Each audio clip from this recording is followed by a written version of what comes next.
One of these days, you're going to take a swing at it and it'll go off like a rocket. I can't afford a new machine, Flo, you know that. I'm barely making enough to cover costs as it is, let alone have any spare.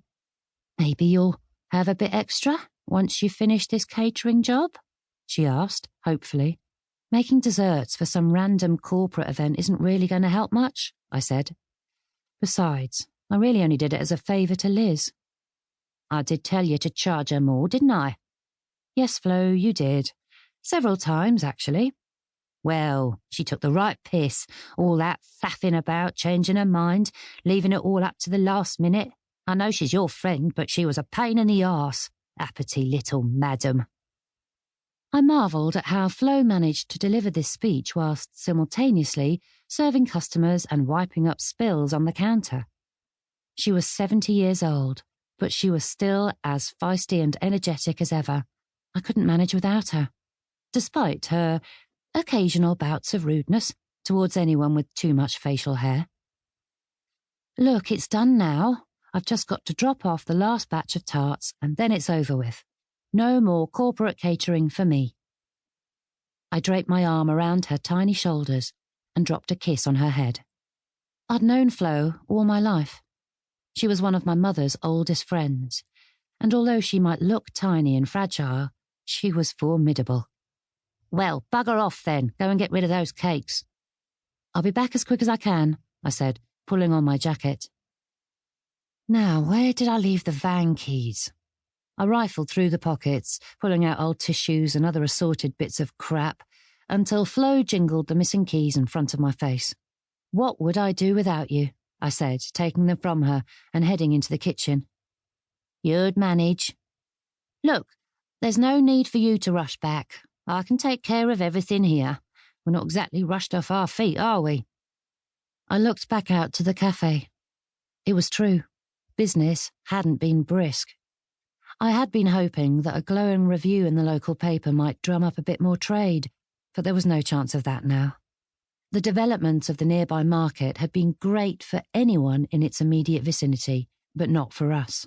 We were just that little bit too far outside the development zone. It wasn't just my cafe either. All the shops in this little forgotten corner of East London were struggling to stay afloat. I pushed those thoughts to the back of my mind. There'd be plenty of time to obsess about my failing business later, hopefully whilst relaxing in a hot bath with a glass or 3 of wine. Are you sure you'll be all right on your own? I didn't want to take liberties. Flo might be mighty, but she was still 70 years old after all. Positive. You've worked hard on all this.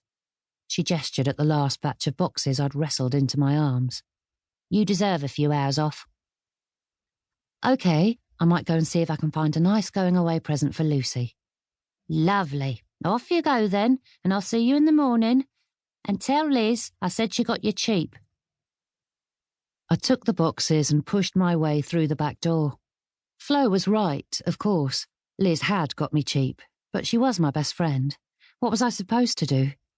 She had begged me to help her out after her other caterers had let her down. I wasn't going to say no, was I? Charging her more would have felt like taking advantage of her desperation. It would have come in handy, though. There was no doubt about that. Between my daughter's imminent departure for university, the temperamental coffee maker, and now, as I stood there looking at it, a delivery van that was on its last legs, my finances were stretched to the limit. The van, with its faded green paintwork and peeling pink cupcake on the side, sat in the yard looking old and knackered.